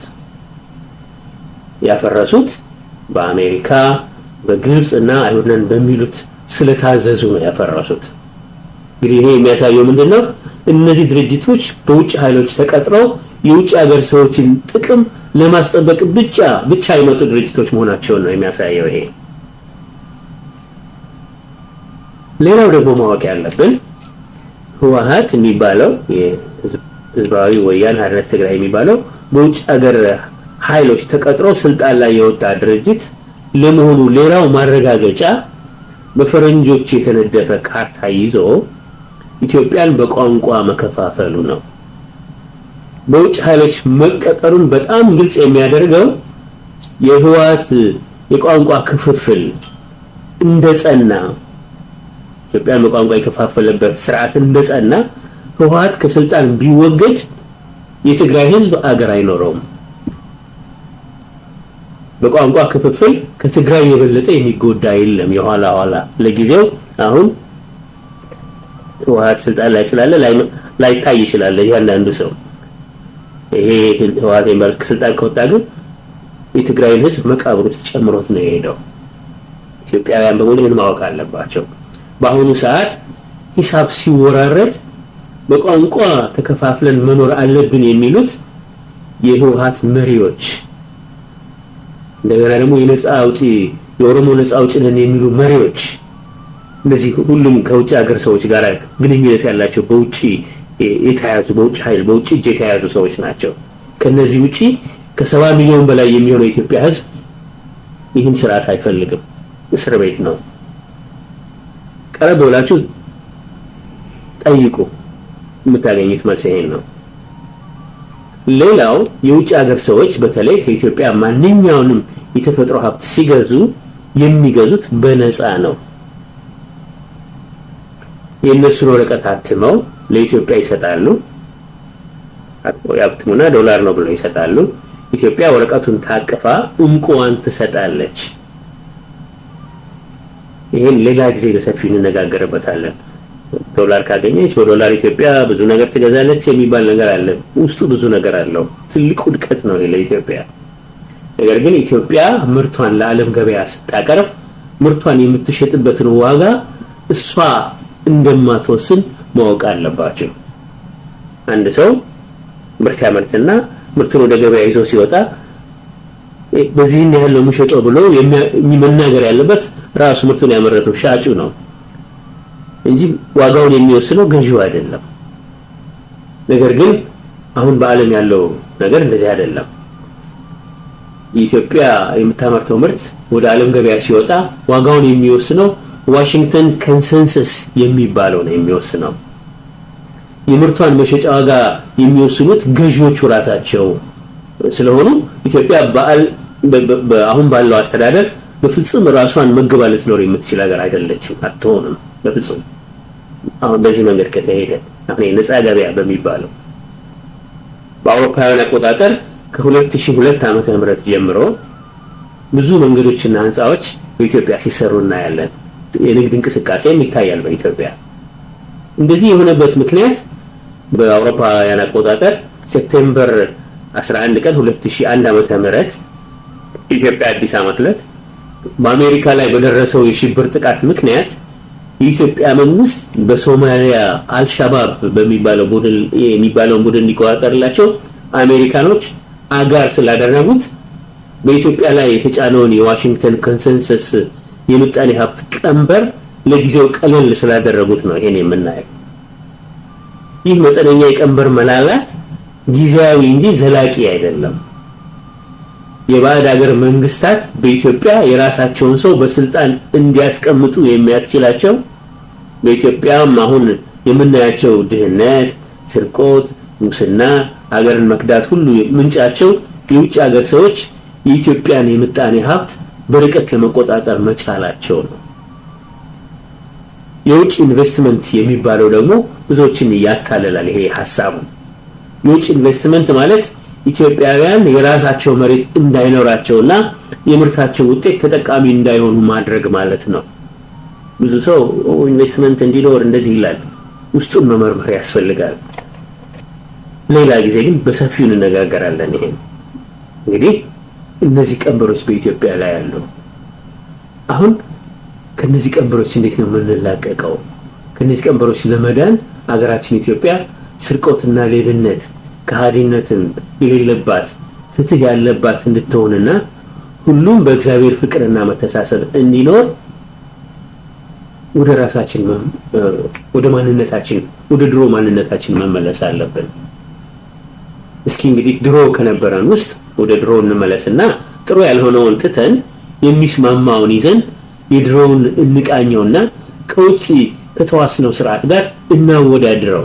ለምሳሌ ይህን ስርዓት እንመልከት። የድሮውን ስርዓት በዚህ መልክ እንመልከት። እንግዲህ ባለፉት 42 ዓመታት በግብረ ገብነት እጦት የኢትዮጵያ ጤንነት ፈራርሷል። ኢትዮጵያ ተመልሳ በፈሪሃ እግዚአብሔርና በግብረ ገብነት እንድትታነጽ በሚመጣው አስተዳደር በኢትዮጵያ የእግዚአብሔር የበላይነት ዘላለማዊ መሆኑ በመንግስት መታወጅ ይኖርበታል። የዛሬ 25 ዓመት ህወሓት ኢትዮጵያን ሲቆጣጠርና በቋንቋ ሲከፍላት ያን ጊዜ ነው ያፈረሳት። ኢትዮጵያ ተመልሳ እንድትገነባና እንድትሰባሰብ ሉዓላዊነቷ የማይነካ የማይገሰስና የማይቆረስ ሀገር መሆኗ በአዋጅ መነገር አለበት። እንደገና የቋንቋ ክፍፍል የውጭ ሰዎች የውስጥ ሎሌያቸውን ተጠቅመው ሊጎዱን የጣሉብን ሚዛናዊነት የጎደለውና የእርስ በርስ ጦርነትን የሚጋብዝ በመሆኑ በሚመጣው አስተዳደር ኢትዮጵያ በቋንቋ ክልሎች መከፋፈሏ ቀርቶ በህዝቦቿ ስምምነት ለአስተዳደር ምቹ የሆኑ ክፍለ ሀገሮች ይኖሯታል። ሁለት አይነት አከፋፈሎች ሊኖሩ ይችላሉ፣ ጠቅላይ ግዛትና ክፍለ ሀገሮች፣ ሁለቱም በአንድ ላይ ማለት ነው። ጠቅላይ ግዛቶች የምንላቸው ለምሳሌ ሰሜን ኢትዮጵያ ጠቅላይ ግዛት፣ ይሄ ማንን ይጨምራል? ጎንደርን፣ ትግራይን እና ወደፊት ደግሞ እግዚአብሔር በፈቀደ ኤርትራን። ደቡብ ኢትዮጵያ ጠቅላይ ግዛት ደግሞ ጋምጎፋ፣ ሲዳሞ፣ ባሌ። ምዕራብ ኢትዮጵያ ጠቅላይ ግዛት ደግሞ ጎጃም፣ ወለጋ፣ ኢሉባቡር እና ከፋ። ምስራቅ ኢትዮጵያ ጠቅላይ ግዛት ደግሞ ወሎና ሐረር፣ ወደፊት ደግሞ እግዚአብሔር በፈቀደ ጅቡቲና ሶማሊያ። መሀል ኢትዮጵያ ጠቅላይ ግዛት ደግሞ ሸዋና አሩሲ። እነዚህ ናቸው ጠቅላይ ግዛቶች። አሁን በእያንዳንዱ ጠቅላይ ግዛቶች ደግሞ ክፍለ ሀገሮች አሉ። 3ም 4ም የሆኑ ክፍለ ሀገሮች አሉ። ጠቅላላ ክፍለ ሀገሮች ግን ትግራይ፣ ጎንደር፣ ጋሞጎፋ፣ ሲዳሞ፣ ባሌ፣ ጎጃም፣ ወለጋ፣ ኢሉባቡር፣ ከፋ፣ ወሎ፣ ሐረር፣ ሸዋ እና አርሲ ናቸው። ወደፊት ደግሞ እግዚአብሔር በፈቀደ ኤርትራ፣ እግዚአብሔር በፈቀደ ጅቡቲ፣ እግዚአብሔር በፈቀደ ሶማሊያ፣ ምናልባትም የኋላ ማን ያውቃል ደግሞ በጠቅላይ ግዛትነት ምናልባት የመን፣ ምናልባትም ሱዳን፣ ምናልባትም ኬንያ። እግዚአብሔር ነው የሚያውቀው። ግን በእግዚአብሔር ፈቃድ የማይሆን ነገር የለም። እግዚአብሔር ቸርነት። እንግዲህ ለእያንዳንዱ ጠቅላይ ግዛት እንደዚህ ይሆንና ጠቅላይ ግዛትና ክፍለ ሀገር ለእያንዳንዱ ጠቅላይ ግዛት በአካባቢው የሚኖሩ አዋቂዎችና ሽማግሌዎች መክረው የጠቅላይ ግዛቶችን ንጉሶች ይመርጣሉ። እነዚህ ንጉሶች የአስተዳደርን ፍርድ የሚያዩ እንጂ ራሳቸው አስተዳዳሪዎች አይደሉም። የክፍለ ሀገር አስተዳዳሪዎችን ደግሞ የሚመርጠው የአካባቢው ህዝብ ከቀረቡ ተወዳዳሪዎች ችሎታቸውን አወዳድሮ በቀጥታ ድምጽ ነው። አንድ ኢትዮጵያዊ አንድ ድምጽ ይኖረዋል። በዛ አካባቢ ያለው በክፍለ ሀገሩ ያለው ኢትዮጵያዊ ለአስተዳዳሪነት የሚቀርቡት ግለሰቦች በግል ለክፍለ ሀገሩ ሊሰሩ የሚችሉትን የሥራ ዕቅድ በማቅረብ ሊወዳደሩ ይችላሉ። ድርጅቶችም የሥራ ዕቅድ አቅርበው ለአስተዳዳሪነት የሚፈልጉትን ሰው ከድርጅታቸው ውስጥ አንዱን ሰው ለእጩነት ሊያቀርቡ ይችላሉ። ከተመረጡ በኋላ እነዚህ አስተዳዳሪዎች ተጠሪነታቸው ለጠቅላይ ግዛቱ ንጉስ ነው። የክፍለ ሀገር አስተዳዳሪዎች ክፍለ ሀገሩን በመሪነት ያስተዳድራሉ። ፍርድን ቢያጓድሉ ወይም የአስተዳደር ጉድለት ቢታይባቸው ህዝቡ አቤቱታ በቀጥታ ለጠቅላይ ግዛቱ ንጉስ ያቀርባል። ንጉሱ የሚመርጧቸውን የፍርድ ሽማግሌዎች ይዘው አቤቱታዎችን በማየት በአስተዳዳሪው ላይ የፍርድ ጉባኤ ያደርጋሉ። የተስተካከለ ፍርድንም ይሰጣሉ። ከፍርዱም ውጤት የተነሳ ንጉሱ አስተዳዳሪውን ለመተካት አዲስ ምርጫ የማስደረግ ስልጣን ይኖራቸዋል። ኢትዮጵያ አንድ ማዕከላዊ ንጉሠ ነገሥት ይኖራታል። የሚሾመውም ከዚህ ቀደም በነበረው የቤተ ክርስቲያን ሕግ መሰረት ነው። ከዚህ ቀደም እንደነበረው የጠቅላይ ግዛት ንጉሶች ተጠሪነታቸው ለንጉሠ ነገሥቱ ነው። ንጉሠ ነገሥቱ ራሳቸው የኢትዮጵያ አስተዳዳሪ አይደሉም። ነገር ግን የኢትዮጵያን ዋና አስተዳዳሪ የሥራ ሁኔታ በፍርድ ያያሉ። የኢትዮጵያን ዋና አስተዳዳሪ የሚመርጠው የኢትዮጵያ ሕዝብ ከቀረቡ ተወዳዳሪዎች ችሎታቸውን አወዳድሮ በቀጥታ ድምጽ ነው። አንድ ኢትዮጵያዊ አንድ ድምጽ ይኖረዋል። ለኢትዮጵያ ዋና አስተዳዳሪነት በእጩነት የሚቀርቡት ግለሰቦች በግል ለኢትዮጵያ ሊሰሩ የሚችሉትን የሥራ ዕቅድ በማቅረብ ሊሆን ይችላል። ድርጅቶችም የሥራ ዕቅድ አቅርበው ለኢትዮጵያ ዋና አስተዳዳሪነት የሚፈልጉትን ሰው በእጩነት ሊያቀርቡ ይችላሉ።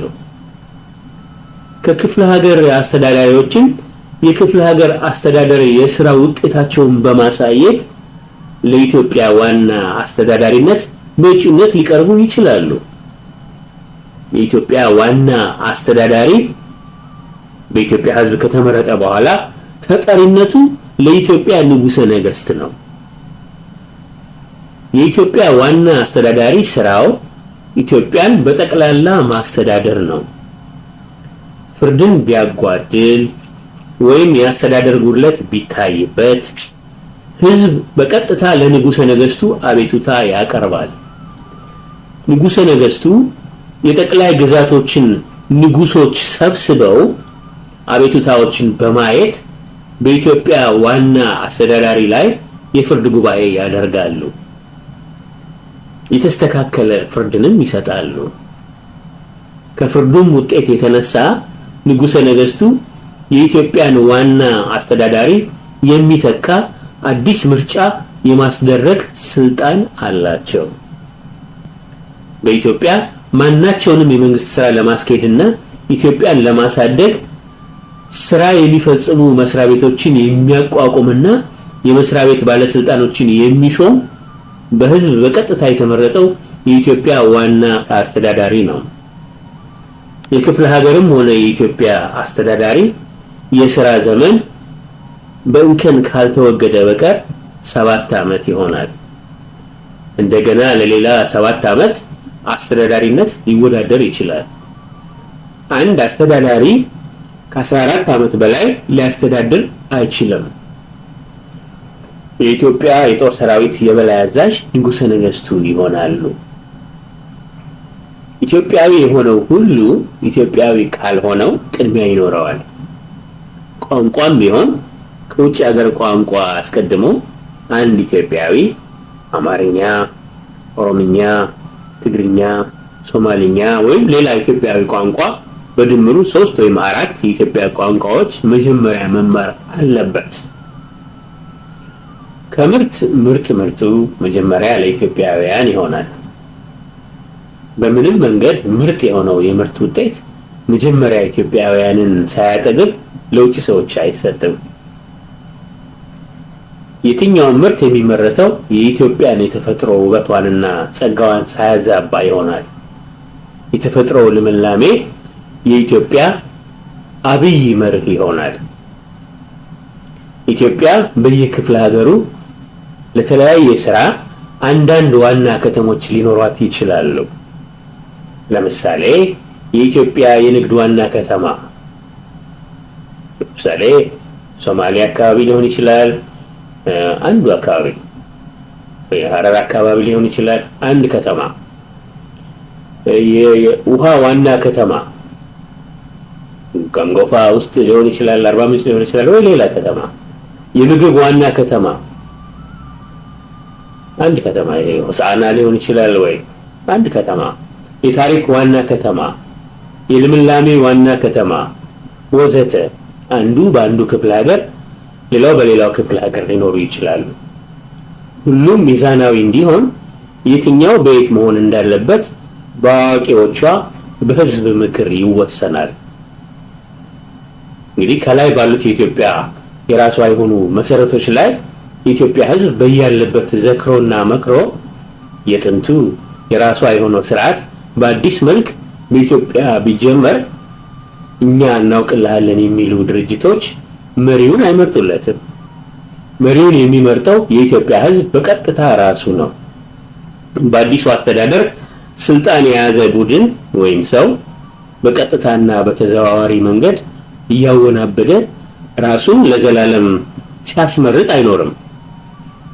በአዲሱ አስተዳደር ብቁ ያልሆነ ወይም ሕዝብን ያንገላታ ወይም ሙስናን ያስከተለ ወይም ደግሞ የውጭ ሰዎች ጥቅም ወኪል የሆነ ወይም ደግሞ ሌላ የሥራ መጓደልን ያሳየ በሱም ሆነ በሚያስተዳድራቸው ተቋሞች ላይ እንዲህ አይነት እክል ያለው መሪ ሳይውልና ሳያድር በቀጥታ በህዝቡ አቤቱታ ምክንያት በንጉሱ ፍርድ በአዲስ ምርጫ በሌላ ሰው ይተካል።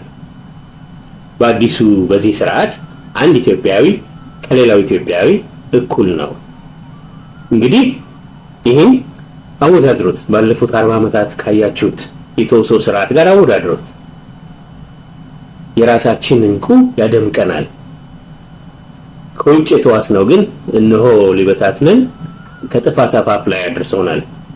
መበታተን ማለት ደግሞ ብዙ ሰው አልገባውም። መበታተን ማለት የማያልቅ ጦርነት መሆኑን አንዘንጋ። መበታተናችን በውጭ ሰዎች ይፈለጋል። ለምን?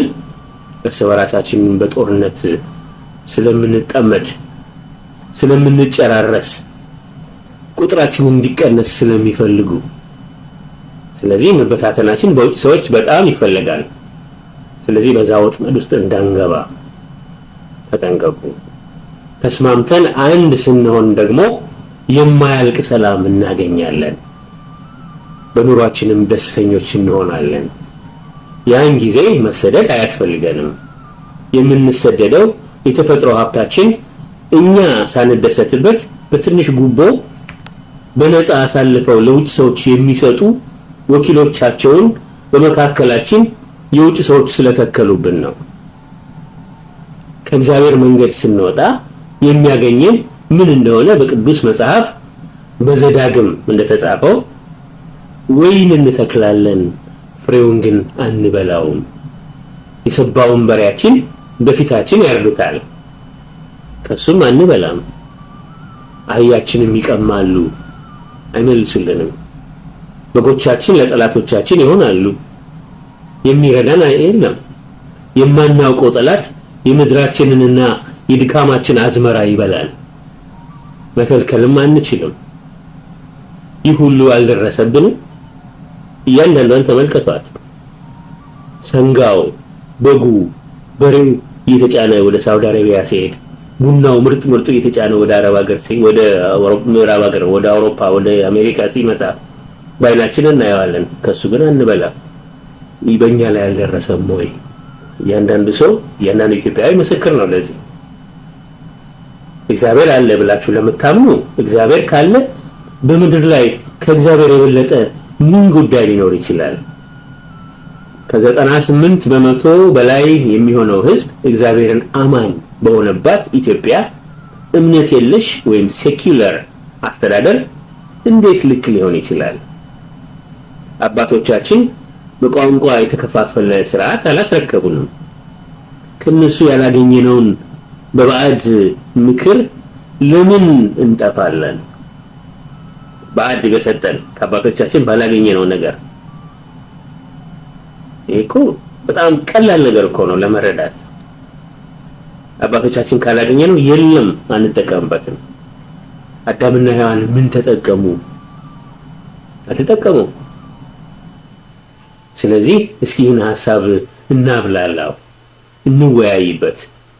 ድርጅቶችም ለኢትዮጵያ እንሰራለን ካሉ ይህ ግልጽነትና ተጠያቂነት ያለው አሰራር ለነሱም ተስማሚ ነው። ይህ ሁሉ የተለያዩትን ወደ አንድ ነጥብ ያመጣቸዋል። እንግዲህ ይህ አንድ ሐሳብ ነው። የተውሶ ያልሆነ አስተዳደር ከዚህ የተሻለ ሐሳብ ያላችሁ ደግሞ አቅርቡና እንወያይ። አሁን ትኩረታችን ወደፊት የሚኖረን ስርዓት ላይ ነው መሆን ያለበት። ምክንያቱም እንድንዘጋጅ ይረዳናል። እንግዲህ እግዚአብሔርን ይዘን እንበርታ፣ እንሰባሰብ፣ እንነጋገር። ስላዳመጣችሁኝ እግዚአብሔር ይስጥልኝ። እግዚአብሔር ሁልጊዜም የተመሰገነ ይሁን።